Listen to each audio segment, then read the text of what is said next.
السلام عليكم ورحمة الله وبركاته. الحمد لله نحمده ونستعينه ونستغفره ونؤمن به ونتوكل عليه ونعوذ بالله من شرور أنفسنا ومن سيئات أعمالنا. من يهد الله فلا مضل له ومن يضلله فلا هادي له. ونشهد أن لا إله إلا الله وحده لا شريك له.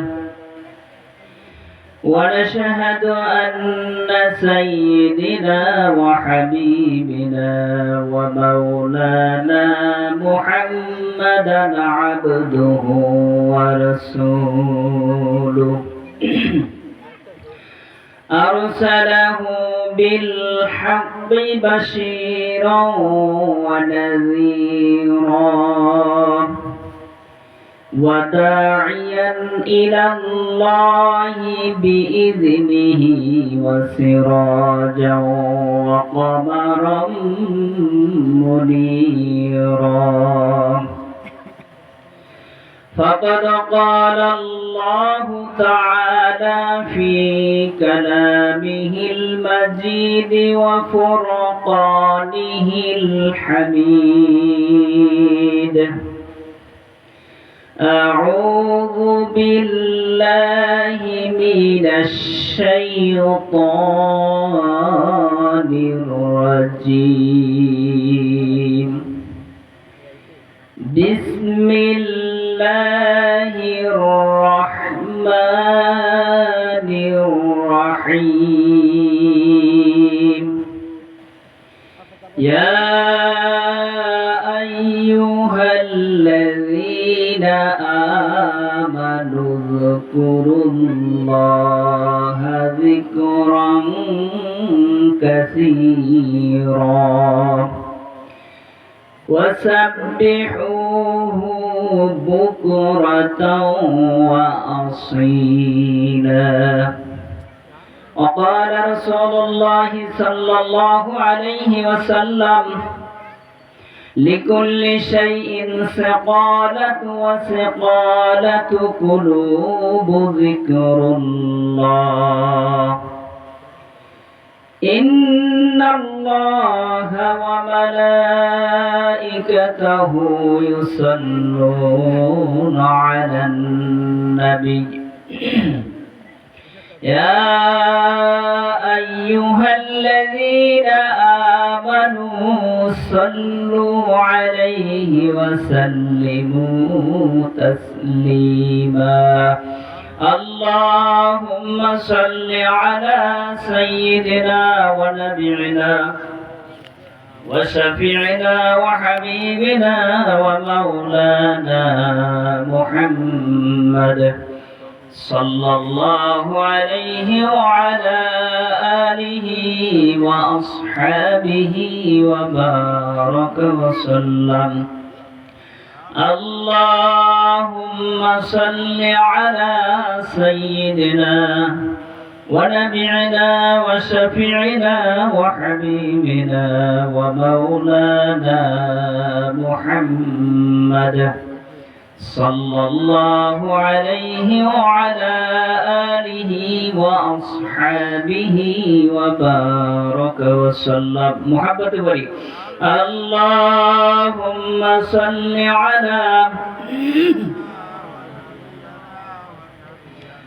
وحبيبنا ومولانا محمد صلى الله عليه وعلى آله وأصحابه وبارك وسلم. الحمد لله. নদীপাড়া যুব সমাজ সেবা ফাউন্ডেশন ও এলাকাবাসীর উদ্যোগে আয়োজিত তাফসীরুল কোরআন মাহফিল আজকে মাহফিলের সম্মানিত সভাপতি, সম্মানিত প্রধান অতিথি, আন্তর্জাতিক খ্যাতি সম্পন্ন মুফাসসির কোরআন হযরত মাওলানা মুফতি মাহফুজুর রহমান জাবের কুয়াকাটা, প্রধান বক্তা বিশিষ্ট ইসলামী চিন্তাবিদ হাফেজ মাওলানা মুফতি রফিকুল ইসলাম পটুয়াখালী, দিগার উলামায়ে কেরাম, দূর দূরান্ত থেকে আগত কোরআন পিপাসু ইসলাম প্রিয় জাকিরিন শাকিরিন আল্লাহওয়ালা বন্ধুরা, পর্দার আড়ালের সম্মানিত মা ও বোনেরা, মহান রব্বুল আলামিনের দরবারে লাখো কোটি শুকর যে রব্বুল আলামিনের মেহেরবানিতে মহতি জলসা, জান্নাতের বাগান, আল্লাহওয়ালাদের মজলিস, জাকিরিন শাকিরিনের মজলিসে পবিত্র মাগরিবের নামাজের পরে আপনাকে আমাকে এসে এই জান্নাতের বাগানে বসার তৌফিক দান করছেন, এই জন্য শুকর আদায় করি। জোরে বলে আলহামদুলিল্লাহ। বন্ধুরা আমার, এক সময় ছিল কে কার চাইতে নেক বেশি করবে, প্রতিযোগিতা। কিন্তু বর্তমান সময় কে কার চাইতে বেশি গুনাহ করে আগে জাহান্নামে যাবে সেই প্রতিযোগিতা চলতেছে, ঠিক কি না? এখানে যদি আজকে গানের মজলিস হইতো, এত মাইকিং, এত দাওয়াত প্রয়োজন হইতো না। শুধু মোটামুটি একটা ধরেন টানাইয়া যদি একটু ঘোষণা হইতো, মানুষের কানে যাইতো, সাথে সাথে এই মাঠ মাগরিবের আগে চিন্তা করতো কে কার আগে যাইয়া সামনে বসবে, ঠিক কি না? আর এখন এত আয়োজন, এত খরচ, এত দাওয়াত, এত প্রচার, আসলে সকলের কানে যাওয়া সত্ত্বেও এই নেকের কাজের জন্য আল্লাহর মহব্বতে সময় দিতে আমরা পারি না, ঠিক কি না? আসলে বন্ধু, আল্লাহ পাক রব্বুল আলামিন এই মুসিবতের সময় আল্লাহ আপনাকে আমাকে পছন্দ করে, ভালোবেসে এই জান্নাতের বাগানে জাকিরিনদের মজলিসে বসার তৌফিক দান করছেন, এই জন্য আবার শুকর আদায় করি। জোরে বলে আলহামদুলিল্লাহ। আমরা আইসা যারা আসছি, এরা কি ঠকছি নাকি? যারা আসে না এরা খুব জিতে গেছে। হ্যাঁ, আসলে যারা আসছি লাভ কি একটু শোনার দরকার আছে না? দুনিয়ায় যে যাই করে আগে খোঁজে লাভ। ব্যবসা করতে গেল মানুষ চিন্তা করে এই ব্যবসা করতে গেলে কি লাভ হবে, ঠিক না? সারাদিন মাটির বোঝা মাথায় নিয়ে বহন করে ঘোরে, একটু লাভের আশায় সন্ধ্যা 1000 টাকা হবে। দুনিয়ার লাভ যেইভাবে আমরা বুঝছি, আখিরাতের লাভটা যদি বুঝতাম, দুনিয়া ছাইরা দিয়া পাগল হয়ে যেতাম। ও আমার ভাইরা, আমার বন্ধুরা, দুনিয়ার মানুষ যে যত বড় সম্মানিত, তাকে তত বড় সম্মানিত মানুষগুলা সমমাননা দেয়, ইস্তেকবাল দেয়, ঠিক কিনা? আমাদের বড় বড় নেতারা আসলে যে যেই পরিমাণের বড় নেতা, তার সেই পরিমাণ সংবর্ধনা এবং ইস্তেকবাল দিয়ে নিয়ে আমরা আসি। আর এই মজলিস দুনিয়ার কোন সাধারণ মজলিস না। এই জন্য আল্লাহ পাক রব্বুল আলামিন এই মজলিসে বান্দাগুলো আনার জন্য রহমতি ফেরেশতা বাড়ির দরজায় দরজায় পাঠিয়ে দিয়েছে। দুনিয়ার এই মানুষ সবচাইতে সম্মানিত, সবচাইতে আল্লাহর মহব্বতি বান্দাগুলা, যার কারণে বাড়ির দরজায় যাইয়া আল্লাহ পাকের রহমতি ফেরেশতারা এই বান্দাগুলা ইস্তেকবাল দিয়ে নিয়ে এই জান্নাতের বাগান পর্যন্ত পৌঁছে দিবে। শুধু তাই নয়, আল্লাহর হাবিব সাল্লাল্লাহু আলাইহি সাল্লাম বলেন, রহমতি ফেরেশতারা ইস্তেকবাল দিয়ে নিয়ে যখন বান্দাগুলা জান্নাতি মজলিসে বসায়া দিছে, ফেরেশতারা বলবে, আল্লাহ এখন আমাদের কাজ কি? তোমার বান্দারা তো জান্নাতের বাগানে বসতে, এখন আমরা কি করব?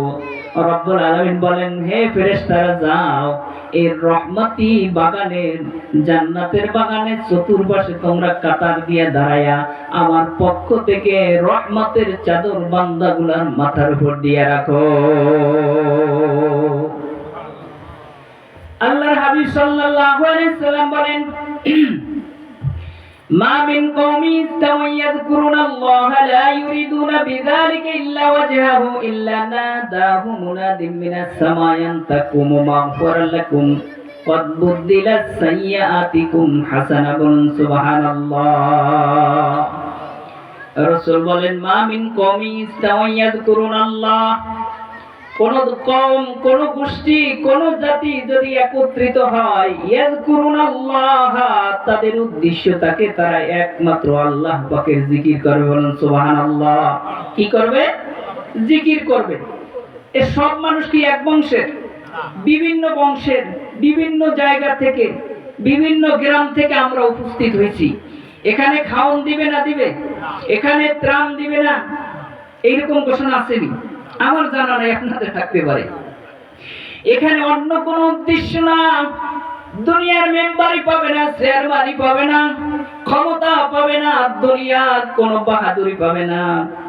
একমাত্র উদ্দেশ্য ইয়াযকুরুনাল্লাহ। বলুন সুবহানাল্লাহ। উদ্দেশ্য কি? আল্লাহ পাকের জিকির করবে। এখানে সুবহানাল্লাহ বলি আল্লাহ পাকের জিকির, আলহামদুলিল্লাহ বলি আল্লাহ পাকের জিকির, লা ইলাহা ইল্লাল্লাহ বলবো আল্লাহ পাকের জিকির, কোরআন তেলাওয়াত হবে আল্লাহ পাকের জিকির, রাসূলের হাদিস থেকে শোনানো হবে আল্লাহ পাকের জিকির, যতগুলো আলোচনা হবে সব কিছু হবে আল্লাহ পাকের জিকির। ঠিক কি না? রাসূল বলেন, ইয়াযকুরুনাল্লাহ লা ইউরিদুনা বিযালিকা ইল্লা ওয়াজহাহু, তাদের আর কোনো উদ্দেশ্য থাকবে না, আর কোনো মাকসাদ থাকবে না, একমাত্র উদ্দেশ্য হবে ইয়াযকুরুনাল্লাহ। বলুন সুবহানাল্লাহ। ইল্লা নাদাহু মুনাদিম মিনাস সামা, এখনই এই মাত্র আসমান থেকে আল্লাহ পাক রব্বুল আলামিনের ফেরেশতারা নাজিল হয়ে গেছে। রব্বুল আলামিনের ফেরেশতারা নাজিল হয়ে ঘোষণা দিতেছে, আনতাকুম মাগফিরাল লাকুম, হে বান্দারা যারা আল্লাহ পাকের জিকির করার উদ্দেশ্যে, আল্লাহকে পাওয়ার উদ্দেশ্যে, আল্লাহর মহব্বত নিয়া এই দুনিয়ার সমস্ত কর্মব্যস্ততা, এখন দুনিয়ায় থাকলে, ঘরে থাকলে ছেলের সাথে কথা বলতে পারতি, গল্প করতে পারতি, চায়ের দোকানে বসে আড্ডা দিতে পারতি, মোবাইল টিপতে পারতি, সব সারিয়ে দিয়া একমাত্র আল্লাহকেই রাজি খুশি করার জন্য যাইয়া এই প্রচন্ড কনকনে শীতের ভিতরে খোলা মাঠের যাইয়া বৈশা একমাত্র আল্লাহকে পাওয়ার উদ্দেশ্যে নিয়ে বসছো। আমরা আল্লাহ পাকের পক্ষ থেকে জিকির করুন, লা ইলাহা ইল্লাল্লাহ।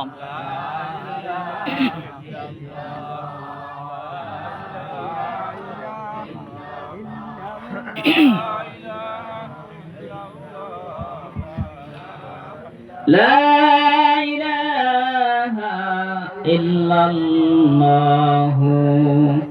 মুহাম্মাদুর রাসূলুল্লাহ সাল্লাল্লাহু আলাইহি ওয়াসাল্লাম।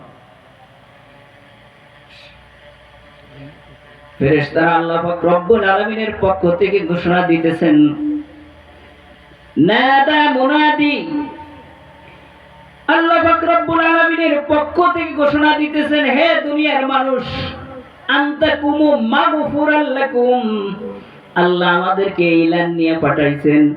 যখন তোমরা বাড়ি থেকে রওনা হয়ে আল্লাহ পাকের জিকিরের উদ্দেশ্যে নিয়ে জান্নাতের বাগানে আসছো, জান্নাতের বাগানের ঢোকার সাথে সাথে রব্বুল আলামিন তোমাদের জীবনের সমস্ত গুনাহগুলো মাফ করে দিয়েছে। বলুন সুবহানাল্লাহ। আরো জোরে বলুন সুবহানাল্লাহ। আপনারা খুশি না? যারা ওই চায়ের দোকানে বসছে, এদের ঘোষণা এরকম আসছে? মাহফিলের উদ্দেশ্যে আসছে, দেখি বক্তা কিরকম, কণ্ঠ কিরকম, ভালো শুনে নিয়ে বোঝাই বসবো, এইরকম একদল আছে না? এদের ব্যাপারে ঘোষণা না, এদের ব্যাপারে ঘোষণা নয়। যারা বাড়ির থেকে রওনা হইয়া প্রয়োজনীয় কর্মশাইরার সাথে সাথে আইসা জান্নাতের বাগানে বসছে, রাসূল বলেন আল্লাহর পক্ষ থেকে ফেরেশতারা ঘোষণা দিয়ে দিবেন, বান্দা যখন তুমি জান্নাতের বাগানে বসছো নিয়ত করে আল্লাহকে পাওয়ার উদ্দেশ্যে, রব্বুল আলামিনের পক্ষ থেকে আমরা ঘোষণা দিলাম তোমার জীবনের সমস্ত গুনাহগুলো আল্লাহ মাফ করে দিয়েছে।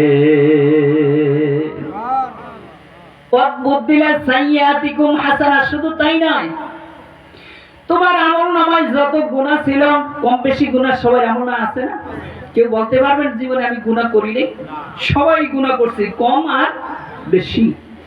রাসূল বলেন তোমার আমল নামায় যত গুনাহ ছিল, এই গুনাহগুলো আল্লাহ মাফ করে দিয়েছে। ওই জায়গাটা খালি হয়ে গেছে, গেছে কিনা? ওই জায়গাটা আল্লাহ খালি রাখবেন না। যখন তোমার জীবনের গুনাহগুলো আল্লাহ মাফ করে দিছি, সাথে সাথে ওই খালি জায়গাটা আল্লাহ নেক দ্বারা ভরপুর করে দিছে। বলুন সুবহানাল্লাহ। আল্লাহর হাবিব বলেন আলা উনাব্বিকুম বিখাইরি আমালিকুম ওয়া আযকাহা ইনদা মালিকিকুম আরফাউহা ফি দারাজাতিকুম ওয়া খায়রুল লাকুম মিন ইনফাকিয যাহাবি ওয়াল রা ওয়া খায়রুল লাকুম আন তালকা আদুওয়াকুম ফাতাদরিবু আ'নাকাকুম ওয়া ইয়াদরিবু আ'নাকাহুম ক্বালু বালা ক্বালা যিকরুল্লাহ। আল্লাহর হাবিব বলেন আলা উনাব্বিকুম বিখাইরি আমালিকুম, হে আমার সাহাবীরা তোমাদেরকে আমি একটা সুন্দর আমলের কথা বলবো না? উত্তম আমলের কথা কি বলবো না? সাহাবীরা তো আমলের জন্যই পাগল ছিল, ঠিক কি না? তাকায় রইতেন কোন সময় আল্লাহ হাবিবের পবিত্র জবান থেকে কোন আমলের কথা বলে, কে আগে আগে ওই আমল কইরা আল্লাহর প্রিয় রাসূলের প্রিয় হয়ে যাবে, এই পাগল পারা সাহাবা আজমাইন থাকতেন। এরকম মাজলিস মিলায় সাহাবা আজমাইন বসা। আল্লাহর হাবিব বলেন আলা উনাব্বিকুম বিখাইরি আমালিকুম, এ আমার সাহাবীরা তোমাদেরকে আমি সুন্দর একটা আমলের কথা বলবো না? উত্তম একটা আমলের কথা বলবো না? আমলটা কি এখনো বলেন নাই? আল্লাহর হাবিব লাভ বর্ণনা করতেছেন। আমরা দুনিয়ার সবাই লাভ যেইটা শুনি, যেইটা ভালো লাভ আগে দৌড়াই, ঠিক কিনা? মানুষের স্বভাবজাত চরিত্র, সেই জন্য আল্লাহ এবং আল্লাহর রাসূল যত জায়গায় আমলের কথা বলছেন, আগে লাভের কথাগুলো বর্ণনা করছেন, যাতে করে বান্দারা লাভ খুঁজে আমল করতে উৎসাহ হয়। এই জন্য আল্লাহর হাবিব সাল্লাল্লাহু আলাইহি সাল্লাম বলেন আলা উনাব্বিকুম বিখাইরি আমালিকুম ওয়া আযকাহা ইনদা মালিকিকুম ওয়া আরফাউহা ফি দারাজাতিকুম। আমার সাহাবীরা এমন একটা আমলের কথা কি তোমাদের কাছে বলবো না, যে আমলটা করলে তোমরা আল্লাহ পাকের প্রিয় হবে, তোমাদের মর্যাদা রব্বুল আলামিনের দরবারে অনেক গুণে বেড়ে যাবে। বলুন সুবহানাল্লাহ। আপনারা কি আল্লাহর দরবারে মর্যাদা চান না? আমরা সবাই চাই না? আল্লাহ যেন সবাইকে কবুল করে, সকলে বলে আমিন। وارفعوا في درجاتكم وخير لكم من انفاق الذهب والورق। এ আমার সাহাবীরা, এখন তো টাকা পয়সা, আল্লাহর রাসূলের জামানায় ছিল কি? স্বর্ণ এবং রৌপ্য। অখায়রুল লাকুম মিন ইনফাকিয যাহাবি ওয়াল ওয়ারাক, রাসূল বলেন স্বর্ণ এবং রৌপ্য আল্লাহর রাস্তায় দান করার চাইতেও বেশি নেক পাওয়া যাবে। বলুন সুবহানাল্লাহ। অখায়রুল লাকুম মিন আন তালকা আদুওয়াকুম ফাতাদরিবু আনাকাকুম ওয়া ইয়াদরিবু আনাকাহুম।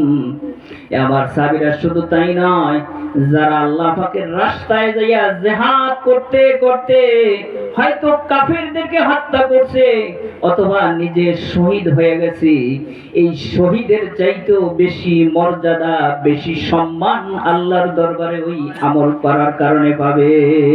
বলুন সুবহানাল্লাহ।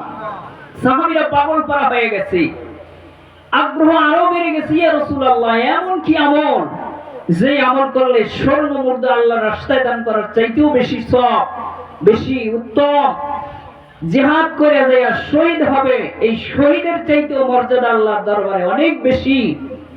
এই আমলটা কি? আল্লাহ রাসূল বলেন ওয়ালা যিকরুল্লাহ। বলুন সুবহানাল্লাহ। এটা হলো আল্লাহ পাকের জিকির। এখন জিকির কাকে বলে জানা দরকার আছে না? আমরা হয়তো অনেকে ধারণা করি সুবহানাল্লাহ, আলহামদুলিল্লাহ, আল্লাহু আকবার, লা ইলাহা ইল্লাল্লাহ বলি, এতটুকুই জিকির নাকি? কোরআনে আল্লাহ পাক রব্বুল আলামিন জিকিরের কিছু বর্ণনা দিবেন। এক নম্বরে হইল জিকির 5 ওয়াক্ত সালাত আদায় করা। বলুন সুবহানাল্লাহ। একদল আছে নামাজ পড়ে না কিন্তু জিকিরে পাকা, কি আছে না একদল? কিন্তু আল্লাহ বলেন ওয়াকিমুস সালাতা লিযিকরি ওয়ালা যিকরুল্লাহি আকবার। নামাজ হইল সবচাইতে বড় জিকির। বলুন সুবহানাল্লাহ। নামাজের ভিতরে সানা পড়েন কিনা? সানা আল্লাহ তাআলার প্রশংসা, আল্লাহ পাকের জিকির। নামাজের ভিতরে সূরা ফাতিহা তেলাওয়াত করি কিনা? নামাজের ভিতরে যতগুলা আমল যতগুলা কাজ আছে সব কি? সব হলো আল্লাহ পাকের জিকির। বান্দা নামাজের মাধ্যমে আল্লাহ পাকের যত কাছে যায়, অন্য কোন আমল দ্বারা কোনদিন বান্দা আল্লাহ পাক রব্বুল আলামিনের এত কাছে যাইতে পারে না। আল্লাহ বলে নামাজ হইল সবচাইতে বড় জিকির। যার নামাজ নাই তার জিকির নাই। দ্বিতীয় নাম্বার হইল নাহনু নাযালনা যিকরা ওয়া ইন্না লাহু লাহাফিজুন। কোরআনকে আল্লাহ পাক রব্বুল আলামিন জিকির বলছেন, এই কিতাব আমি আল্লাহ নাযিল করছি, এর হেফাজতের দায়িত্ব আমি স্বয়ং আমি আল্লাহ রাখছি। অতএব কোরআন তেলাওয়াত হইল দ্বিতীয় নাম্বারের জিকির। আল্লাহ পাক রব্বুল আলামিন বলেন, ইন্নামাল মুমিনুনা আল্লাযীনা ইযা যুকিরাল্লাহু ওয়াজিলাত কুলুবুহুম ওয়া ইযা তুলিয়াত আলাইহিম আয়াতুহু যাদাতুহুম ঈমানাও ওয়া আলা রাব্বিহিম ইয়াতাওয়াক্কালুন। বলুন সুবহানাল্লাহ। দ্বিতীয় নম্বরের জিকির সংক্ষিপ্ত কথা। দ্বিতীয় নম্বরের জিকির কি? কোরআন তেলাওয়াত সকাল সন্ধ্যা উঠতে বসতে যেখানেই যাবেন কি তেলাওয়াত হবে? জবানকে আল্লাহ পাকের কালাম তেলাওয়াতের মাধ্যমে ভিজিয়ে রাখবেন।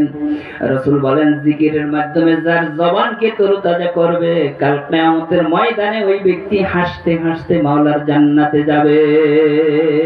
কিন্তু আফসোসের বিষয়, সন্তানদেরকে ইংরেজি পড়ানোর সময় পাই, বাংলা পড়ানোর সময় পাই, সন্তানগুলা সকালবেলা কোরআন শিক্ষা দেওয়ানোর সময় পাই না। বহুত মসজিদে তো মক্তব নাই। মক্তব প্রত্যেকটা মসজিদে প্রতিষ্ঠা করা ফরজ, কারণ কোরআন তেলাওয়াত বান্দার শিক্ষা করা ফরজ কিনা। কিন্তু কোরআন তেলাওয়াত আফসোসের বিষয়, মুসলমানের ঘরে জন্ম নিছি, আপনি হিসাব করে দেখেন, সমাজের দিকে তাকায় দেখেন, আমার তো মনে হয় প্রত্যেকটা সমাজে 100 লোকের ভিতরে 50 জনেও কোরআন তেলাওয়াত করতে পারে না। কি পারে? শুধু এই 50 জনের ভিতরে আবার আছে মহিলারা অধিকাংশ কোরআন তেলাওয়াত করে ভুল, ঠিক কি না? পুরুষের ভিতরে তাও সহিভাবে তেলাওয়াত করার জন্য চেষ্টা করে না। সন্তানকে কোন জায়গায় পড়াইলে ভালো হবে, কোন স্কুলে পড়াইলে, কোন শিক্ষকের কাছে পড়াইলে সন্তান সত্যভাবে ইংরেজি বলতে পারবে, এই শিক্ষা আমাদের আছে, এই চিন্তা, এই টেনশন আমাদের আছে। কিন্তু কিভাবে কোনথায় পাঠাইলে সন্তান সহিভাবে কোরআন তেলাওয়াত শিখবে, কোরআন শিখবে, আল্লাহর সাথে কথা বলবে, কোরআন তেলাওয়াত করবে, কোরআন অনুযায়ী সমাজ করবে, এই চিন্তা, এই ফিকির একটা মুসলমানের ঘরে নাই, ঠিক কি না? দ্বিতীয় নম্বরের জিকির হলো কোরআন তেলাওয়াত। তৃতীয় নম্বরের জিকির হলো ওয়াজ নসিহত, কোরআনের মাধ্যমে নসিহত করা, রাসূলের হাদিসের মাধ্যমে মানুষদেরকে উপদেশ দেওয়া, এটা হলো এক প্রকার জিকির। চতুর্থ নাম্বার হইল আল্লাহ পাক রব্বুল আলামিনের হুকুম অনুযায়ী নিজের ব্যক্তিগত জীবন, সামাজিক জীবন, রাজনৈতিক জীবন সবকিছু পরিচালনা করা, সমাজ পরিচালনা করা, বিচার কার্য ফয়সালা করা কোরআনের বিধান অনুযায়ী, এটা হলো আল্লাহ পাকের জিকির। বলুন সুবহানাল্লাহ। এখন আছে আমরা নিজের ব্যক্তিগত জীবনে কোরআনের আদর্শ নিতে পারি না, নিজের পারিবারিক জীবনে কোরআন অনুযায়ী, শিক্ষা অনুযায়ী চলে না, আমাদের বাড়ি চলে, নিজেদের ঘর চলে। যদি চলতো আমি নামাজি, আমার সন্তান নামাজ না পড়তে পারে কেমনে? হ্যাঁ, সন্তানের বাদ ঘরে থাকতো, আমি বাবা একজন নামাজি, বড় তসবিহওয়ালা, জিকিরওয়ালা, কিন্তু আমার স্ত্রী বেপরদা, কিন্তু আমি সুন্দরভাবে জিকির করতেছি, এই জিকিরে কোনো ফায়দা হবে না। কোরআন অনুযায়ী আগে নিজের ব্যক্তিগত জীবন সাজাইতে হবে, কিনা, ঠিক কিনা? রাষ্ট্র সাজাবো, কিন্তু আগে ব্যক্তি জীবন পরিশুদ্ধ করতে হবে, তারপর হবে সামাজিক জীবন, তারপর হবে রাজনৈতিক জীবন। বলুন সুবহানাল্লাহ। শান্তির পিছনে আমরা দৌড়াইতেছি, শান্তি চাই না সবাই। এমন একটা লোক আছে যে শান্তি চায় না, কিন্তু শান্তি যেথায় সেটাই শান্তি আমরা খুঁজি না। ইন্নাদ-দীনা ইনদাল্লাহিল Islam, Islam is the complete code of life. Islam হলো পরিপূর্ণ জীবন ব্যবস্থা। ইসলামের আদর্শ অনুযায়ী যদি আমরা জীবন পরিচালনা করি, ব্যক্তি জীবন যদি ইসলাম অনুযায়ী সাজাই, কোরআন অনুযায়ী সাজাই, রাসূলের সুন্নাহ অনুযায়ী সাজাই, আমাদের পারিবারিক জীবন, আমার সন্তান নিজে বড় মুসল্লি সন্তান দেখলে বোঝা যায় না এটা মুসলমানের সন্তান না ইহুদিদের সন্তান। চরমায় বড় আল্লাহ কত বলতেন, বাবা তুমি বড় একজন মুজাহিদ, জলসা কামাই দাও না, সবক কামাই দাও না, দরবার কামাই দাও না, তোমার সন্তান দেখলে বোঝা যায় না এটা মুসলমানের সন্তান না ইহুদিদের সন্তান। হ্যাঁ, বোঝা যায় না। আর সমাজের দিকে তাকাইলে কোরআন কোথায়, আমরা কোথায়, শান্তি খুঁজি কোথায়, ইফতিজিং কেন হয়? বিভিন্ন জায়গায় দেখা যায় কোন 2 ছেলের মা 3 ছেলের মা ভাগিয়ে যায়, আছে কিনা? এদিকে নাই, সব জায়গায় আছে, স্বীকার করেন আর নাই করেন। কারণ কি? কারণ কি? 60, 70, 80 বছর হয়ে গেছে, 80 বছরের বৃদ্ধ মাকে সুন্দর করিয়া তালা বকরা দিয়ে সাজাইয়া আটকাইয়া এরপর ছাতি দিয়ে তার রাস্তায় হাঁটায়, আর 12-14 বছরের টাকরা যুবতী মেয়েদেরকে অর্ধউলঙ্গ করে রাস্তায় হাঁটায়। এই সমাজে এইরকম কুরিপ আসবে না, আসবে কোথায়? হ্যাঁ, যখনই বালিক হয় সাথে সাথে পর্দা ফরজ হওয়ার সাথে সাথে এদেরকে ঢেকে ফেলাও, পর্দার আড়ালে বসা তাদেরকে শিক্ষা দাও। নিজের পারিবারিক জীবন আল্লাহর হুকুম অনুযায়ী পরিচালনা করতে হবে, সামাজিক জীবন পরিচালনা করতে হবে। এখন সমাজ চলে, সমাজ যদি কোরআন অনুযায়ী চলতো, সমাজে চাঁদাবাজি থাকতো, কি থাকতো? রাজারি থাকতো, চুরি থাকতো। এমন এক টাইমে আসছে মক্কা মদিনায় মানুষ ঘরের দরজা দিয়ে ঘুমান লাগে নাই। আরে আমরা তো এখন সব মুসলমান, ঠিক না? এই সমাজে হিন্দু আছে, সব মুসলমান, এরপরে ঘরের দরজা দিয়েও আটকে রাখা যায় না। এই আজকে বৃহস্পতিবার না, গত বৃহস্পতিবার আমি মহিপুর বাজারে গেছি বাজার করতে, আমার এই বুকের পকেটে আমার মোবাইল ছিল, পেঁয়াজ এবং আলু কিনা পকেট দিয়ে টাকা বের করে বেচারের দিছি, দিয়ে মালটা ব্যাগের ভিতরে রাখছি, এর মধ্যে মোবাইল নাই আমার। হিন্দু তো আসে নাই, নিশ্চয় তো মুসলমানের সন্তান। হ্যাঁ, আর নামাজও তো পড়ি, মসজিদে তো যাই, জিকিরও করি, ওয়াজ নসিহত চলতেছে। আমাদের আদর্শ কোথায় গেছে? আমার ভাইরা, আমার বন্ধুরা, এইটা হলো এক প্রকার জিকির। কোরআন অনুযায়ী নিজের ব্যক্তিগত জীবন, সামাজিক জীবন, রাজনৈতিক জীবন, সিরাত সুরাত রাসূলের আদর্শ অনুযায়ী পরিচালনা করার নাম জিকির। বলুন সুবহানাল্লাহ। আরেক প্রকার জিকির হইল এই যে সুবহানাল্লাহ, আলহামদুলিল্লাহ, লা ইলাহা ইল্লাল্লাহ, আল্লাহু আকবার। আল্লাহ পাক রব্বুল আলামিনের সিফাতের নামগুলো নিয়ে ডাকার নাম হলো আল্লাহ পাকের জিকির। আল্লাহর হাবিব বলেন, আনাবি হুরায়রা রাদিয়াল্লাহু তাআলা আনহু قال قال رسول الله صلى الله عليه وسلم كلمتان حبيبتان الى الرحمن خفيفتان في اللسان ثقيلتان في الميزان سبحان الله وبحمده سبحان الله العظيم। বলুন সুবহানাল্লাহ। রাসূল বলেন, এমন 2টা বাক্য আছে, এমন 2টা কালিমা আছে, কালিমাতানে হাবিবাতানে ইলার রহমান। বান্দা যখন ওই বাক্য 2টা তেলাওয়াত করবি, তখন সাথে সাথে ওই বান্দা রহমানের বন্ধু হয়ে যাবে। বলুন সুবহানাল্লাহ। সাকিলাতানি ফিল মিজান, মিজানের পাল্লা ভারী হয়ে যাবে। খফিফাতানি ফিল লিসান, ওই বাক্য 2টা তেলাওয়াত করতেও কষ্ট হয় না। বাক্য 2টা কি? সবাই আমার সাথে বলুন, সুবহানাল্লাহি ওয়া বিহামদিহি সুবহানাল্লাহিল আযীম। বলুন সুবহানাল্লাহ। এই সুবহানাল্লাহ আলহামদুলিল্লাহ মাজলিসে আসলে কেন বলতে বলে? কেন আলেমরা বলে যে সুবহানাল্লাহ বলেন, আলহামদুলিল্লাহ বলেন? সুবহানাল্লাহি তামলাউল মিজান আলহামদুলিল্লাহ মা বাইনাস সামাওয়াতি ওয়াল আরদ। কেউ যদি সুবহানাল্লাহ একবার বলে, তার মিজানের পাল্লা ভারী হয়ে যায়। বলুন সুবহানাল্লাহ।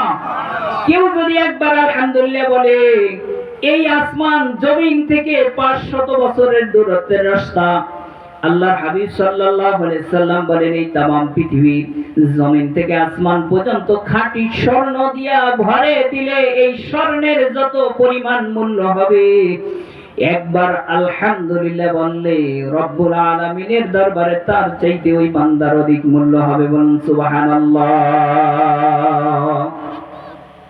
কিন্তু বান্দা লাভ খুঁজি দুনিয়ার 1 টাকা লাভের জন্য। কোথাও যদি ঘোষণা দেওয়া হয় আজকে অমুক মেম্বার সাহেব, চেয়ারম্যান সাহেব, কমিশনার সাহেব আজকে 10 কেজি চাল দিবে, সকাল 10টায় যদি তারিখ দেয় 8টা হইতে সিরিয়াল করে কিনা, ওই ব্যক্তি যদি 8টা 10টায় তারিখ দিলে দিতে দিতে দিতে আসর হয়ে যায়, ওই দিন কিন্তু মারি। 10 কেজি চাউলের দাম কত বর্তমান বাজারে? 500 থেকে 600 টাকা। কিন্তু ওই বেচারা যদি বদলা দিতে পাইতো কত? 1000 টাকা, ঠিক কিনা? এই 1000 টাকার বদলা নষ্ট কইরা 600 টাকার চাল তাও ধাক্কা খাইয়া আরেকজনের কথা শুনে আনতে রাজি, ঠিক কিনা? কিন্তু এই মাজলিসে আসলে কত সম্মান, কত ইজ্জত, কত নেক। দুনিয়া যেইভাবে আমরা বুঝি আখিরাত যদি ঠিক তেমনি ভাবে বুঝলাম, দুনিয়ার লাভ যেমনি ভাবে আমরা বুঝি আখিরাতের লাভগুলা যদি তেমনি ভাবে বুঝলাম, একটা বান্দা 24টা ঘন্টা আল্লাহর কুদরতি পায়ে সিজদায় দিয়ে থাকতো। এই মাজলিসের জন্য দাওয়াত দেওয়ার দরকার হইতো না, শুধু যদি একটু জানতো যে ওখানে দ্বীনি আলোচনা হবে, জিকির হবে, পাগল পারা হয়ে যেত। এমন একটা সময় ছিল, আমরা ছোটবেলা দেখছি আমাদের বাপ দাদারা এই যেইখানে জিকিরে তো সারাদিন কষ্ট করতো, বদলা দিত, মাটি কাটতো, সন্ধ্যায় জিকির মার দিত না, ঠিক কিনা? আর এখন কত সুখের কাজ, এরপর মানুষ দ্বীনি কাজ, দ্বীনি মাজলিসে যাইতে চায় না। ছোটবেলা আমরা মাহফিলে যাইতাম 5 কিলো 10 কিলো হাইটা, হ্যাঁ, আবার আস্তে আস্তে কেন অনেক সময় 2টা 3টা ফজর হয়ে যাইত। আর এখন গাড়ির পথ বা বাড়ির কাছে পর ঘরে বই তো শুনবো, যদি দেখি একটু কণ্ঠটণ্ড ভালো ভালো কথা জুড়ে কয় এরপর যাই বসে মনে, ঠিক না? এই কথা না? আমার ভাইরা, আমার বন্ধুরা, আল্লাহর হাবিব সাল্লাল্লাহু আলাইহি সাল্লাম বলেন সুবহানাল্লাহি ওয়া বিহামদিহি ফি কুল্লি ইয়াউমিন 100 মাররাত হুত্তাত খাতায়া ইন কানাত মিসলা জাবাদিল বাহরি। কেউ যদি দৈনিক 100 বার সুবহানাল্লাহি ওয়া বিহামদিহি বলেন, বলুন সুবহানাল্লাহ। কি বলে? সুবহানাল্লাহি ওয়া বিহামদিহি সুবহানাল্লাহিল আযীম। যদি দৈনিক কেউ 100 বার বলে হুত্তাত খাতায়া ওয়া ইন কানাত মিসলা জাবাদিল বাহরি, রাসূল বলেন সাগরের ফেনার সমতুল্য তার যদি গুনাহ থাকে, আল্লাহ পাক রব্বুল আলামিন এই তাসবির বদৌলতে ওই গুনাহগুলো maaf করে দেয়। বলুন সুবহানাল্লাহ। আমরা রাজি আছি তো এই বাক্য তেলাওয়াত করতে? কতটুকু সময় লাগে নামাজের পরে? গুনাহ তো কম বেশি সবাই আছে কিনা? আল্লাহর হাবিব বলেন ইযা সালুহাস সালুয়াল জাসাদু কুল্লু ওয়া ইযা ফাসাদাত ফাসাদাল জাসাদু কুল্লু আলা ওয়া হিয়াল কলব। প্রত্যেকটা বান্দার বাম দুধের 2 আঙ্গুল নিচে একটা গোস্তের টুকরা আছে, এইটার নাম হলো কলব। বলুন সুবহানাল্লাহ। কলব কোথায়? বাম দুধের 2 আঙ্গুল নিচে। কেউ বা এখন মাথার তালুতেও পাইছে, ঠিক না? কলব কোথায়? বাম দুধের 2 আঙ্গুল নিচে কলব। রাসূল বলেন এই কলবটাই গোস্তের টুকরাটা যার ভালো হয়ে যায়, তার আচার ব্যবহার কাজ কর্ম ওঠা বসা সব কিছু ভালো হয়ে যায়। আর এই গোস্তের টুকরাটা যার নষ্ট হয়ে যায়, তার জীবনের চাল চলন কথাবার্তা ভিতরে তো যা থাকবে তাই পড়বে, নাকি? হ্যাঁ, ভিতরে আলকাত্তা থাকলে কোনোদিন মধু বাইর হইবে? আর ভিতরে যদি মধু থাকে ডাললে কি আলকাত্তা বাইর হইবে? ভিতরে যা থাকবে তাই পড়বে। আফসোসের বিষয়, রাস্তাঘাটে আমরা চলি, বহুত দাড়ি সাদা মানুষ কথায় কথায় ফায়সা বলে, কথায় কথায় ভণ্ড কথা বলে কিনা? বাবা পাশে আছে কিনা, সন্তান পাশে আছে কিনা এটাও খেয়াল করে না, ঠিক কিনা? ও বন্ধু, ভিতরে তোমার যা থাকবে তাই বের হবে। ভিতরে যদি আল্লাহর মহাব্বত থাকে, আল্লাহর জিকির থাকে, ভিতরে যদি রাসূলের মহাব্বত থাকে, তোমার ভিতরে রাসূলের আদর্শের কথাই বের হবে। যা থাকবে ভান্ডের ভিতরে কাজ করলে তাই পড়বে। আল্লাহর হাবিব সাল্লাল্লাহু আলাইহি সাল্লাম বলেন ইন্নামাল মুমিনিনা ইযা আযনাবা যামবান কানাত নুকতাতু সাওদাউ ফি কলবি ফাইন তাবা ওয়াস্তাগফারা সুকিলা কলবু ইন জাদা জাদাত হাত্তা ইউলাকা কলবু। বান্দার কলবটা থাকে ধবধবে সাদা আয়নার মতো। যখন আল্লাহ পাকের বান্দা একটা গুনাহ করে, গুনার রং হলো কালো, গুনাহ করার কারণে ওই সাদা ধবধবে কলবের ভিতরে কালো একটা দাগ পড়ে যায়। নাউজুবিল্লাহ, জোরে বলেন নাউজুবিল্লাহ। এই ধবধবে সাদা কলবটা বান্দা একটা পয়সা কথা কয়, একটা কালো দাগ পড়ে যায়। বান্দা নামাজ পড়ে না, একটা কালো দাগ পড়ে যায়। বান্দা পর্দা করে না, কালো দাগ পড়ে। বান্দা মিথ্যা বলে, কালো একটা দাগ পড়ে। বান্দা পরের হক নষ্ট করে, কালো একটা দাগ পড়ে যায়। বান্দা আইল ঠেলে, কালো একটা দাগ পড়ে। বান্দা পরের মাল নষ্ট করে, কালো একটা দাগ পড়ে। বান্দা যত খারাপই কাজ করবে, প্রত্যেকটা খারাপই কাজের কারণে কলবের ভিতরে একটা কালো দাগ পড়তে পড়তে পড়তে পড়তে রাসূল বলেন ওই কলবটা নষ্ট হয়ে যায়। তখন ওই ব্যক্তির কাছে নামাজ ভালো লাগে না, রোজা ভালো লাগে না, জিকির ভালো লাগে না, কোরআন তেলাওয়াত ভালো লাগে না, আলেমদের কথা ভালো লাগে না, জিকিরের মজলিসে দৌড়ে যাইতে মন চায় না। দেখা যায় কানে মজলিসে এমন লোক আছে 2-3 কিলো দূর থেকে হাইটে আইসা মাহফিল শুনে। আবার এমনও কিছু লোক আছে যারা বাড়ির দরজায় থেকে ওই মজলিসে আসতে পারে না। ঠিক কি না? কলবগুলা নষ্ট হয়ে যাইতেছে, নষ্ট হইতেছে। এই নষ্ট কলবগুলা কিভাবে পরিত্রাণ পাওয়া যায়? আল্লাহর হাবিব বলেন ইন্নামাল মুমিনিনা ইযা আযনাবা যামবান কানাত নুকতাতু সাওদাউ ফি কলবি ওয়া ইন তাবা ওয়াস্তাগফারা সুকিলা কলবুহু। বান্দা ওই গুনাহ থেকে যদি রব্বুল আলামিনের দরবারে মাপ চায়, তওবা করে, তওবার খাতিরে আল্লাহ পাক রব্বুল আলামিন আস্তে আস্তে কলবের দাগগুলো উঠাইয়া দেয়। বলুন সুবহানাল্লাহ। 5টা ঔষধ আল্লাহ রাসূল বর্ণনা করছেন, 4টে ঔষধ এই কলব পরিষ্কার করার জন্য। আমরা এই সবক আদায় করতে রাজি আছি ইনশাআল্লাহ, জানতে এবং মানতে। ঠিক কিনা? আসছি, শুনলাম, জানলাম, আমল করলাম না, লাভ হবে? এখানে আসছি কিছু নিয়ে যাওয়ার জন্য। ঠিক কিনা? 1 নম্বরে কি গুনার জন্য তওবা করা। তওবা করতে সকলে রাজি আছে কিনা? রাসূল বলেন কোন বান্দা যদি গুনাহ করার পরে তওবা করে, আল্লাহর দরবারে মাপ চায়, আল্লাহর হাবিব সাল্লাল্লাহু আলাইহি ওয়াসাল্লাম বলেন কোন আল্লাহ পাকের বান্দা যদি গুনাহ করার পরে গুনার জন্য আল্লাহর দরবারে মাপ চায়, এই বান্দার গুনাহ আল্লাহ এমন কায়দায় মাফ করে মনে হয় বান্দা জীবনে কোনোদিন গুনাহই করে না। বলুন সুবহানাল্লাহ। গুনার জন্য তওবা করতে রাজি আছি কিনা? সকলে রাজি আছি? নারায়ে তাকবীর, আল্লাহু আকবার, আল্লাহুম্মা আমিন। আল্লাহ কবুল করুক সকলকে। যখন আল্লাহ রাব্বুল আলামিন জাকিরদের মজলিসে তুমি আমাদেরকে নিয়ে আসছো, দাড়ি সাদা মানুষ এই মজলিসে অনেক আছে। আল্লাহ, কত মানুষ এখন দুনিয়ার ঘরে বৈশা গল্প গুজব করে, দোকানে বৈশা চায়ের আড্ডা দেয়। আল্লাহ তোমার কোরআনের পাগল, জিকিরের পাগল, তোমার পাগল বান্দারা সব ছাইরা দিয়ে জান্নাতের বাগানে আসছে। আল্লাহ রব্বুল আলামিন হাত দেখাইছে, এই বান্দাগুলো জীবনের গুনার জন্য তওবা করি আজকে বাড়ি যাবে মালিক। ও আল্লাহ পাকের বান্দা, যদি এই কলব পরিষ্কার করি আল্লাহর বন্ধ হইয়া বাড়ি যাইতে চাও, আসুন দিয়ে বসো, চক্ষু বন্ধ কইরা নিজের জীবনের গুনাহগুলা খেয়াল করো। জীবনে এমন কোন গুনাহ নাই যেই গুনাহ আমরা করি নাই। আরে আমার গুনাহ যদি আমার সন্তান জানতো, বাবা বলি আমার পরিচয় দিত না।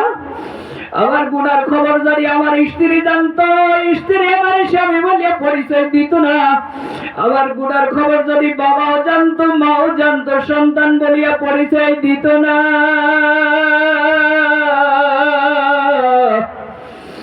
আহারে মালিক, আমার গুনার খবর তুমি জানিও, আমার গুনাহগুলা গোপন রাখছো।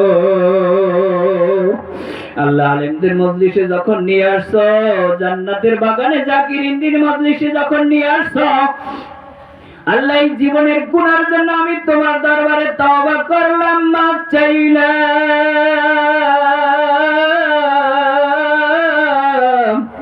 ও রব্বুল আলামিন, তুমি আমাদের জীবনের গুনাহগুলা মাফ করিয়া দাও।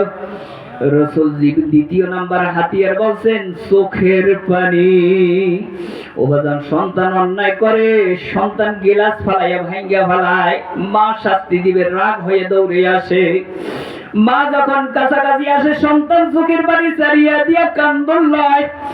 মা সন্তানের কান্না সইতে না পারিয়া সন্তানের শাস্তি দেওয়া তো দূরের কথা, কোলে টানিয়া নিয়ে গালি সুমায় আর গালি সুমায়, আর বলে বাজান তুই কান্দিস না, আমি মা তোরে মারব না। এ আল্লাহ পাকের কোন বান্দা যদি জীবনের গুনাহ লইয়া, নামাজ জীবনে বহু সারছি, পড়ি নাই, পর্দা তরক করছি, আল্লাহ হারাম খাইছি, যত জীবনের গুনাহ লইয়া রব্বুল আলামিন তোমার দরবারে হাজির হয়ে গেলাম।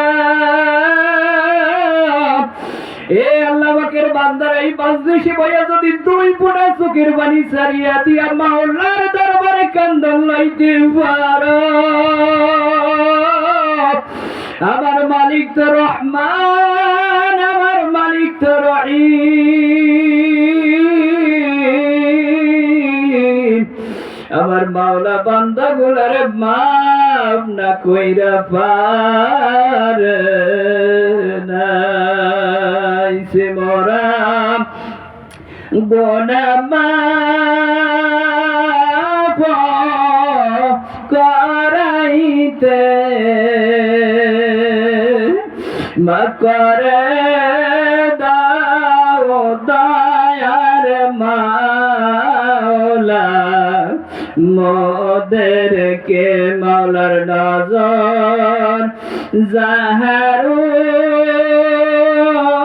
পর পরিবে, আফসে আফসে চোখের পানি আসিবে দুনিয়ায়, যারা পাইল তোমায় কান্দিয়া, তাদের সাথে রাইখো আমায় বান্দিয়া। ও আমার ভাইরা, আমার বাবাজিরা, দুনিয়ায় সব ওলিরা কান্তি কান্তি কান্তি কান্তি আল্লাহর বন্ধু হয়ে দুনিয়া থেকে বিদায় হয়ে গেছে। এ আল্লাহ রাসূলের সাহাবীরা কান্তি কান্তি, ওমর রাদিয়াল্লাহু তাআলা আনহু কান্তি কান্তি দুই গালে দুইটা দাগ পরাইয়া ফেলছে। রাসূলের সাহাবীরা বলছে, আমিরুল মুমিনিন, আপনার গালের দাগ ভালো দেখা যায় না, মলম লাগান ভালো হয়ে যাবে। ওমর ডাক দিয়া কয়, রাসূলের সাহাবীরা রে, আমি ওমরের আমলে কোনো গুনাহ আমল নাই। কিয়ামতের ময়দানে মাওলা যদি জিজ্ঞাসা করি বসে, ওমর তুই ছিলি কাফের, তোরে হেদায়েতের মালা দিয়ে আমিরুল মুমিনিন বানায়া দিছি, এ ওমর আমি রব্বুল আলামিনের জন্য কি নিয়ে আসছো? আমি মালিকের দরবারে কি বলবো? কিছুই তো বলতে পারবো না। আমি এতটুকু বলবো, মালিক গো, তোমার ভয়ে, তোমার মহাব্বতে জাহান্নামের ভয়ে কান্তি কান্তি দুইটা গালে দাগ পরাইয়া ফেলছি। আল্লাহ, এছাড়া আমি আর কিছু নিয়ে আসতে পারি নাই। আল্লাহ পাকের বান্দারা, সর্বনাই মরহুমে সাক সাহেব রহমাতুল্লাহ আলাইহির কথা শুনছি। আহারে, আল্লাহ পাকের বান্দা মসজিদের থেকে নামাজ পড়া মসজিদের দরজায় ডাইবা কবরের দিকে তাকায়া ডাক দিছে, আরে আমার মাওলা রে, ওরে দয়ার মাবুদ রে, তুমি যদি মাফ না করো কেমনে থাকবো অন্ধকার ওই কবরে। এ দাড়ি সাদা বাবাজির যুবকরা মনে করছো কবরে যাবা না? তোমার আমার বয়সী কত মানুষ ওই কবরে শুয়ে গেছে, কত মানুষ আহারে বাড়ি থেকে রওনা হয়ে তাল্লা বাদঘাট বাজার করতে যাবে, কিন্তু আল্লাহ পাকের বান্দা বাজার করিয়া আর বাড়ি ফিরতে পারে না, মসজিদের খাটিয়া চড়িয়া বাড়িতে আসে। আরে কত মানুষ রাত্রে ঘুমাইয়া যায়, সকালবেলা আর উঠতে পারে না। জানি না তোমারে আবার কবে আজরাইল ধাক্কা দিয়ে কবরে ফেলাইয়া দেয়। এ দুনিয়ার সম্বল সম্মান ইজ্জত বহু কামাই করলাম রে, এবার আমি কবরের সম্বল তো কিছু জোগাড় করতে পারলাম না। এই সন্তান বিদেশ থাকে, বিদেশ থেকেও সন্তানের খবর মুহূর্তের মধ্যে নেওয়া যায়। আরে ওই বাড়ির দরজায় যে বাবারে শোয়া রাখলাম,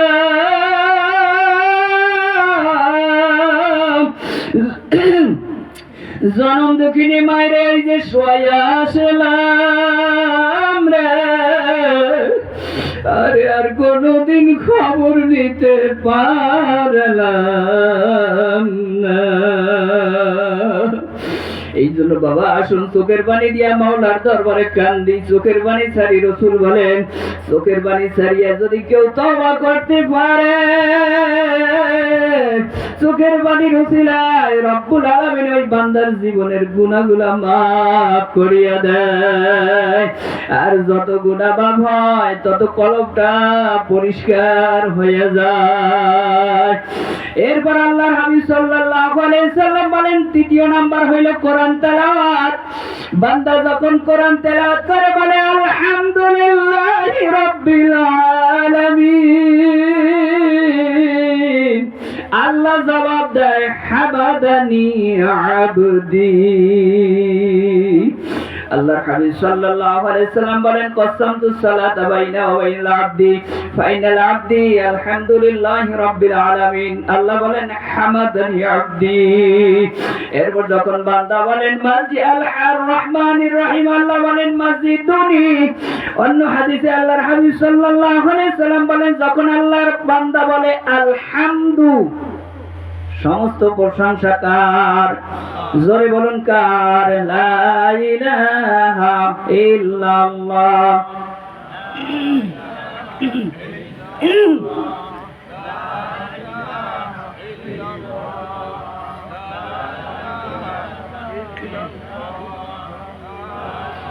লা ইলাহা ইল্লাল্লাহ মুহাম্মাদুর রাসূলুল্লাহ সাল্লাল্লাহু আলাইহি ওয়াসাল্লাম। বান্দা যখন বলে আলহামদু, আল্লাহ পাক রব্বুল আলামিন জবাব দেয় মানিল হামদু। বান্দা তুই কার প্রশংসা করো, কার শুকর আদায় করো? বান্দা বলে লিল্লাহি, আল্লাহ তাআলার জন্য। তখন আল্লাহ পাক রব্বুল আলামিন প্রশ্ন করেন মানিল্লাহ, তোর আল্লাহ কে? বলুন সুবহানাল্লাহ।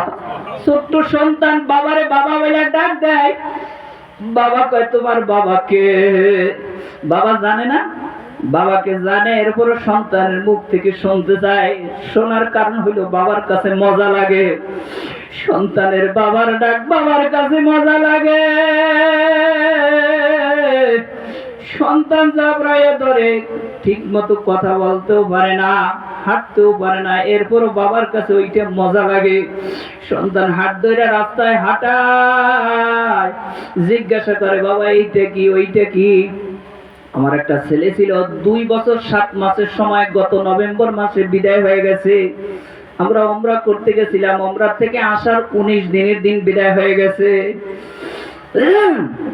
বিদায় হওয়ার আগের দিন আমার হাত ধরে হাঁটে, বিলের দিকে তাকায়, কয় বাবা এই জমিন গুলা কাগো? আমি কই মানুষের। আল্লাহ ওই আসমানটা কার? আমি কই আল্লাহ। এরকম হাঁটে আর জিজ্ঞাসা করে, একটা সোয়ামিল দেখে কয় বাবা এটা কি? আমি কই সোয়ামিল করে কি? এটা গাছ কাটে। কয় কেমনে যে কাটে আমি এটা বুঝলাম না। সুবহানাল্লাহ। আমি কই বাবা তোমার বয়স হইলে তুমি বুঝবা, বোঝার সময় হইলে বুঝবা। বাবা যদি সন্তানের এইরকম টুকিটাকি কথাগুলো জবাব দিয়ে মজা পায়, আবার আল্লাহ বলে বান্দা যখন বলে লিল্লাহি, আমার আল্লাহর প্রশংসা আমি করতেছি, আল্লাহ বলে মানিল্লা বান্দা তোর আল্লাহকে, তখন বান্দা ডাক দেয় আর রহমান আর রহিম, আমার আল্লাহ হলো দয়াময় পরম দয়ালু। আল্লাহ বলে মানির রহমান মানির রহিম, কে দয়ালু কে পরম দয়ালু? তখন বান্দা বলে মালিক ইয়াউমিদ্দিন, যিনি বিচার দিবসের মালিক। এইরকম কোরআন তেলাওয়াত করে বান্দার সাথে আল্লাহর সাথে কথা হয়। এই জন্য বেশি বেশি কোরআন তেলাওয়াত বান্দা যখন করে তখন আস্তে আস্তে কলবের ময়লাগুলা সাফ হয়ে যায়, দূর হয়ে যায়। আমার ভাইরাও আমার বন্ধুরা, চতুর্থ নাম্বার হলো লা ইলাহা ইল্লাল্লাহ। আল্লাহর নবী মুসা আলাইহিস সালাতু ওয়াস সালাম বলে, আল্লাহ তুমি আমারে এমন একটা জিকির শিখিয়ে দাও যেটা দুনিয়ার কোনো মানুষ জানে না।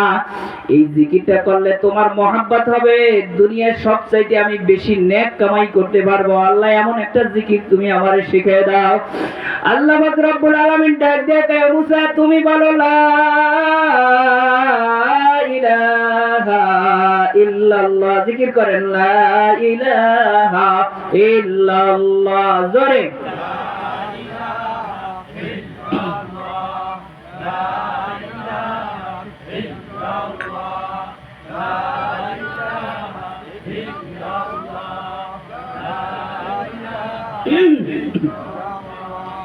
লা ইলাহা ইল্লাল্লাহু মুহাম্মাদুর রাসূলুল্লাহ। কলবের দিকে খেয়াল করিয়া, কলবের ময়লা উঠানোর জন্য লা ইলাহা ইল্লাল্লাহ লা ইলাহা ইল্লাল্লাহ লা ইলাহা ইল্লাল্লাহ লা ইলাহা ইল্লাল্লাহু মুহাম্মাদুর রাসূলুল্লাহ। সকলে বেশি বেশি জিকির করতে রাজি আছি? মুসা আলাইহিস সালাতু ওয়াস সালাম বলে, আল্লাহ তুমি আমারে এমন একটা জিকির শিখিয়ে দাও যেটা দুনিয়ার কোনো মানুষ জানে না, আমি বেশি মর্যাদাওয়ালা হয়ে যাইতে পারি। বলুন সুবহানাল্লাহ। যে যত বেশি পায় সে তত বেশি চায়। আল্লাহ যখন শিখিয়ে দিয়েছে মুসা তুমি বলো লা ইলাহা ইল্লাল্লাহ, মুসা ডাক দিয়ে আল্লাহ এটা তো সবাই জানে, এটা সবাই জানে না লা ইলাহা ইল্লাল্লাহ। হে মুসা তুমি এইটার খবর জানো না? আমার সাত আসমান সাত জমিন যদি এক পল্লায় দেওয়া হয়, আর এই লা ইলাহা ইল্লাল্লাহর কালিমা যদি এক পল্লায় দেওয়া হয় মুসা রে, আবার এই লা ইলাহা ইল্লাল্লাহর পাল্লা ভারী হয়ে যাবে। এরপর সুবহানাল্লাহ আলহামদুলিল্লাহ আল্লাহু আকবার জিকিরের ফাজাইল বর্ণনা তো করলামই। এইরকম জিকির যত করবেন তত কলব পরিষ্কার হয়ে যাবে, তত দেখবেন জিকিরের মহব্বত পয়দা হবে। যার কথা যে বেশি স্মরণ করে তার সাথে তার বেশি মহব্বত হয়, ঠিক কিনা? সন্তান যদি 5টা থাকে, যেটা সব চাইতে ছোট, গুড়ি দেয় নিয়ে যায় কয় মা, ঘরে যায় কয় মা, বারান্দা যায় কয় মা, ঠিক কিনা? এই জন্য দেখবেন সব সন্তানের চাইতে ওই সন্তানটার জন্য মার মায়াও কি বেশি থাকে, ঠিক কিনা? আর যেই ব্যক্তি মাওলার জিকির বেশি করবে, মাওলা আল্লাহ আল্লাহ আল্লাহ আল্লাহ বেশি বলবে, আল্লাহর সাথে ওই বান্দার সম্পর্ক তত বেশি হবে। বান্দা যখন নামাজ পড়বে গুনাহ ঝরবে, আল্লাহর সাথে সম্পর্ক হবে। বান্দা যখন কোরআন তেলাওয়াত করবে গুনাহ ঝরবে, আল্লাহর সাথে সম্পর্ক হবে। বান্দা যখন সুবহানাল্লাহ আলহামদুলিল্লাহ লা ইলাহা ইল্লাল্লাহ জিকির করবে গুনাহ ঝরবে, আল্লাহর সাথে বান্দার সম্পর্ক হবে। সম্পর্ক হইতে হইতে হইতে হইতে হইতে হইতে আস্তে আস্তে দুনিয়ার মহব্বত, দুনিয়ার মায়া, ক্ষমতার মহব্বত, সন্তানের মহব্বত, মালের মহব্বত, চেয়ারের মহব্বত, সব কিছু যাইতে যাইতে এমন এক পর্যায়ে হয়ে যাইবে, তখন বান্দার ডাক দিবে ইয়াবাম নায়াবাম জুস্তি জুই মিকুনা হাসিরে আয়াদ নায়াদ আরজুই মিকুনা। আরে আপনি বিবাহ করছেন, বিয়ের আগে আপনার বউরে চেনেন নাই, আরেকবার ছিল। যখন বিয়ে হয়ে গেছে, সম্পর্ক হয়েছে, যত কথা বলেন মহাব্বত বাড়ে কিনা? ভাইয়ের মহাব্বত কমে যায়, এমনকি মার মহাব্বত বউর কারণে কমে কিনা? কেন সে কাছাকাছি থাকে, বউর সাথে আপনার পরিচয় হয়ে গেছে, মহাব্বত হয়ে গেছে। একদিন বাবার বাড়ি গেলে না দেখলে থাকতে পারেন না, কথা না বললে থাকতে পারেন না।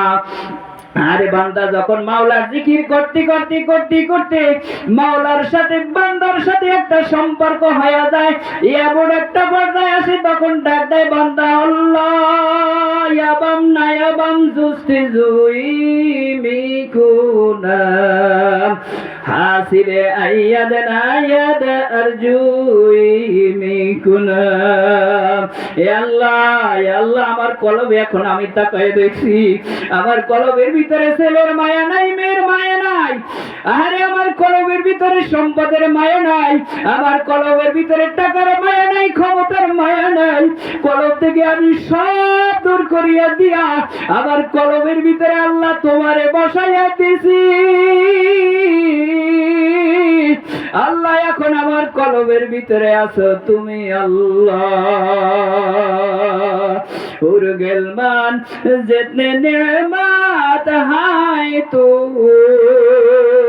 सबसे बेहतर नेमत दीदार तू। বান্দার মাওলার সাথে এমন সম্পর্ক হয়ে যায়, যেমনি ভাবে যার সাথে সম্পর্ক তার না দেখলে ওই বান্দা থাকতে পারে না। আরে দুনিয়ার এই মায়া, দুনিয়ার এই মহব্বতের চাইতে কি আমার মাওলার মায়া, মাওলার মহব্বত কম হয়ে গেল নাকি? ওই আশিকের এমন একটা পর্যায়ে হয়ে যায়, আশিক আমার মাওলার না দেখলে থাকতে পারে না। দুনিয়ার মানুষগুলো যখন ঘুমায়, ওই আশিক তখন ঘুমাইতেও পারে না। আরে আমার মাওলা ডাক দিয়ে কয় বান্দা আইলা তা খুদু সিনাতু আলা নাউম, আমি মাওলা ঘুমাইও না, তন্ত্র যাইবে। আমি রাত্র 3 ভাগে উইটা মাওলার ডাক দাল, আমি মুস্তাগফির ফাআগফার লাহু। এ বান্দা কে আছো গুনাহগার, আমি মাওলার কাছে আয়, আমি মাওলার কাছে গুনাহ মাফ চাই, আমি মাওলার জীবনের গুনাহগুলো মাফ করে দিব। এ বান্দা কে কোথায় গুনাহ করছো, গুনাহ লয়ে হাজির হয়ে যা। দুনিয়ার সব মানুষগুলো ঘুমায় গেছে, আমি আল্লাহ ঘুমাই নাই। তখন ওই আশিক ঘুমায়া থাকতে পারে না। এই শীতের ভিতরে যাইয়া ওযু করিয়া মাওলার কুদরতি বাই সেজদা দিয়া মাওলারে এমন ভাবে গুনায়া গুনায়া ডাকে আল্লাহু আল্লাহ আল্লাহু আল্লাহ। আর এই বান্দার কলবের ভিতরে এত মজা লাগে রে, এইটা দুনিয়ার কোন মানুষের বুঝাইতে পারবে না। এই জন্য বন্ধু দুনিয়ার সব ছাড়তে রাজি, মাওলার জিকির ছাড়তে রাজি না। নিয়ত করতে পারি কিনা সব ছাড়তে রাজি, নামাজ ছাড়তে রাজি না, কেননা নামাজও তো আল্লাহ পাকের জিকির, ঠিক কিনা? সব ছাড়তে রাজি, আল্লাহর হুকুম ছাড়তে রাজি না, কেননা দুনিয়ার রং কমলে একদিন ভঙ্গ হয়ে যাবে। এ দুনিয়ার মিছে গলে ভাই মায়ার সংসার, মুদিলে আখি সবই ফাঁকি, কে আপন আর কে বাপর। আরে মায়ের জানে বাইন্ধে রাখছে, আর যেদিন চক্ষু চিরতরে বন্ধ হয়ে যাবে সেদিন বোঝা যাইবে কে আমার আপন। আজ যেই ছেলের জন্য পাগল হইয়া, স্ত্রীর জন্য পাগল হইয়া, ভাইয়ের জন্য পাগল হইয়া আমারে মাওলার বউয়া, এই ছেলে, এই ভাই, এই স্ত্রী একদিন ঘর থেকে চিরতরে নামাইয়া দিবে রে। আর তোমার আর কোনদিন ঘরে তুলবে না। আরে তাড়াতাড়ি কইব কবর কর, তাড়াতাড়ি মুদ্দার করে রাখা বলো না। গোসল দিয়ে 3টা কাপড়ের সুন্দর প্যাকেট বানায়া আরে মাথার বান্ধে বোঝা গেল রে মন, আর বুঝি কোনদিন কথা বলা যাবে না।